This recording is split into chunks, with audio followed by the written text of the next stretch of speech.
going my direction, or did I just read? No, I just read, so it's Rusty's turn. Oh, okay. The body that is asked to be a god will be attacked because its nothingness has not been recognized. And so it seems to be a thing with power in itself.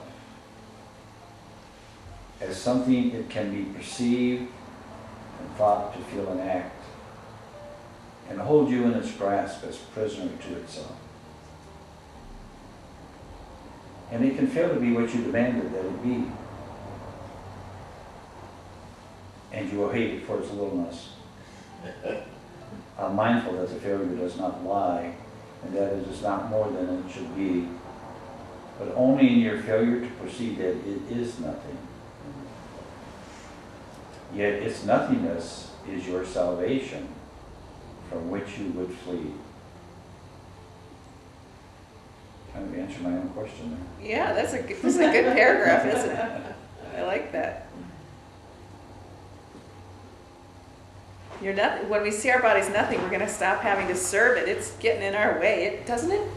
Get in our way, we're going to pay a lot of attention to. Yeah. Trying to make it special and trying to make it do things that, like somehow that will be my salvation. If I can get myself to be this or accomplish this or act like this, then I'll be happy. And it's like, no, I don't have to do that.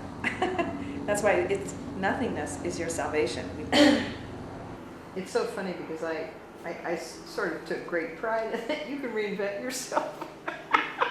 It might be just as false as the other one. But it's new. It's new. Entertaining. Yeah. But I think, like we have to put some effort for school and getting by. I mean, since we're here in the dream, but this dream's pretty real, and we need to, keep the... Yeah, remember, everything can be used depending on the purpose. Schooling, all this stuff. It's all about, are you doing it to do your part in a larger plan of awakening, or are you doing it to just establish your separate identity? Yeah. It isn't that we're not supposed to be in this world and do everything that's here. It's just getting our mindset. We're here to serve everyone. We're not just here to serve ourselves. So I'm not getting my degree, or I'm not doing this job just so I feel good. Yeah. I'm doing this because this is what I feel directed to do as a part of a greater plan that serves everyone. And I can get very educated, and that would be exactly what I'm supposed to do. Or I can be not educated, and that's exactly what I'm supposed to do. Well, I guess my point was, like myself, I'm done with that. But for like my children or my grandchildren, they kind of have to be invested in this world a little in order. Well, the Course is saying you don't have to be invested in this world, ever, but we are. No, you can be in this world and not of it. That's the only place peace is. Being in the world, you still are going to do everything that everybody else does. You're just not invested as a plan of salvation. That's the thing the Course is trying to say. And the reason why you want to get uninvested in this as the plan of salvation is just because you don't find peace if you're invested in the outcomes of this world, because they never work out exactly according to your plan. It isn't that you shouldn't do these things. It's just you have this other purpose and other mindset. When the things fail or when they don't come out exactly according to plan, it doesn't bother you. It's like, well, this is just part of my journey. It's just a different attitude. Yeah, okay. Because the Course is not this depriving ourselves of this world. The Course is not saying you have to go sit in an ashram somewhere and not do anything in the world and not get educated and not work, and that's not what the Course is about. It's about using everything for the purposes of everybody rather than just yourself. And we're in the last paragraph. Judy, would you read that for us? As something is the body asked to be God's enemy, replacing what he is with littleness and limit and despair. It is his loss you celebrate when you behold the body as a thing you love, or look upon it as a thing you hate. For if he be the sum of everything, then what is not in him does not exist, and his completion is its nothingness. Your Savior is not dead, nor does he dwell in what was built as temple unto death.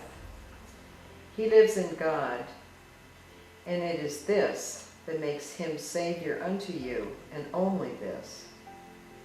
His body's nothingness releases yours from sickness and from death. For what is yours cannot be more or less than what is his.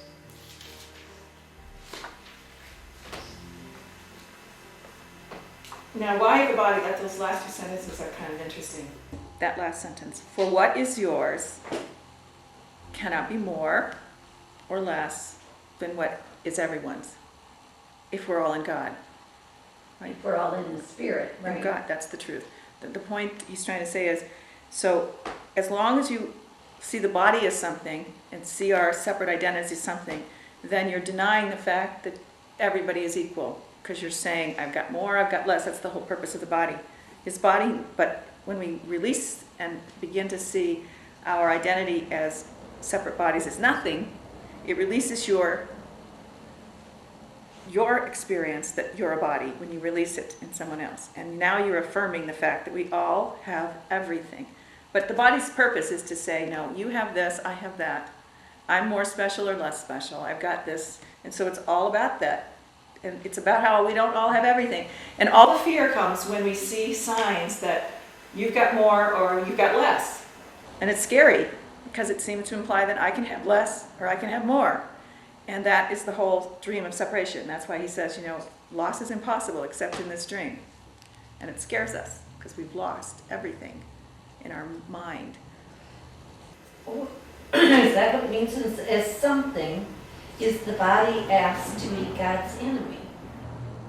It seems I was to thinking us. about that. It's like physical, like my obesity, and when it says something that you love or that you hate, sometimes I Yeah, if you make hate my body and I don't want to exercise it and I don't want to feed it nutritious food and the things that in order to have a slender body and like, you know what I mean? If I'm talking physical. Yeah, that's right. It's either, if we make this body, our identity as the ego, something, we are attacking our identity in God because we're saying this is something. If God is everything, this can't be something. It's nothing.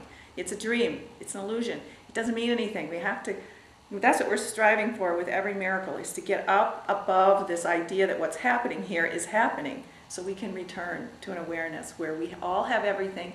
We can't lose anything.